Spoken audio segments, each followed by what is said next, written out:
Que se passe-t-il au Venezuela? Hier, le président du Parlement, Juan Guaidó, s'est autoproclamé président par intérim du pays. Ce dernier a immédiatement été reconnu par les États-Unis, le Canada et leurs alliés dans la région. Mais cette nuit, des foyers de protestation persistaient encore dans l'est de Caracas. Après 2 jours de manifestations meurtrières d'opposants et de partisans du président Maduro, la Commission interaméricaine des droits de l'homme a fait le décompte de 16 morts.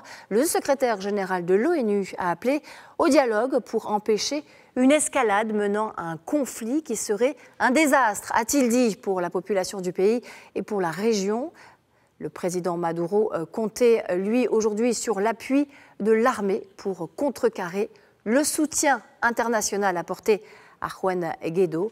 Le ministre de la Défense a déclaré il y a quelques minutes que l'autoproclamation du chef du Parlement, Juan Guaidó, était considérée comme un coup d'État en cours.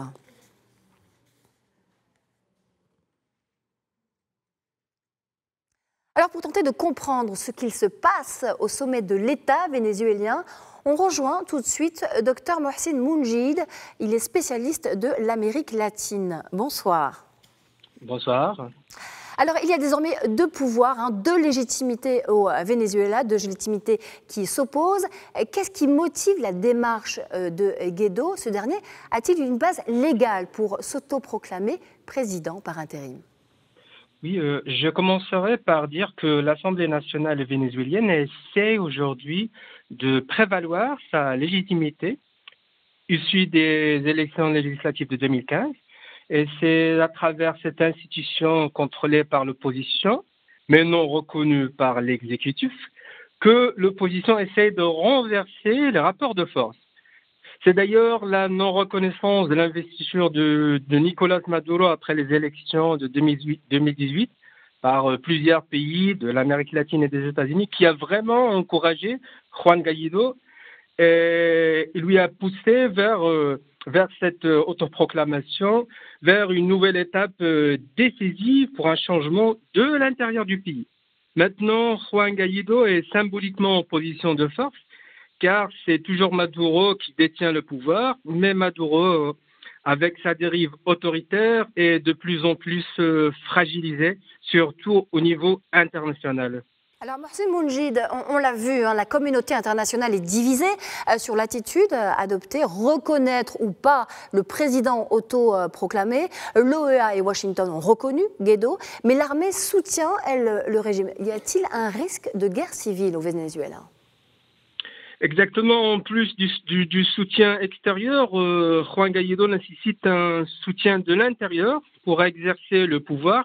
Guaidó et le peuple vénézuélien ont besoin du soutien des forces armées et c'est certainement l'armée qui décidera de l'avenir du pays. Les militaires avaient déjà rejeté Juan Guaidó. Les hauts gradés de l'armée bénéficient économiquement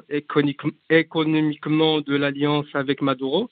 Mais l'avenir pourra nous dire plus, surtout que Guaidó est en train de parler d'une loi d'amnistie qui ouvrira de nouvelles options pour l'armée et un réel choix de ralliement avec Guaidó. Alors vous parlez d'avenir justement. Quels sont les scénarios de sortie de crise précisément, Mohsin Mounjid? Oui, on pourrait dire aujourd'hui que le changement a commencé au Venezuela, mais il est difficile de dire combien de temps ça va prendre et avec quel coût.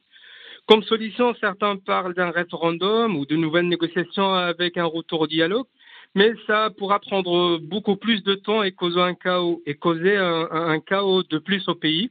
Je pense que quelle que soit la solution à venir, il est nécessaire d'inclure Juan Guaidó pour faire face à la crise prolongée dans le pays. Mohsin Mounjid, merci. Je rappelle que vous êtes spécialiste de l'Amérique latine. Merci pour cet éclairage.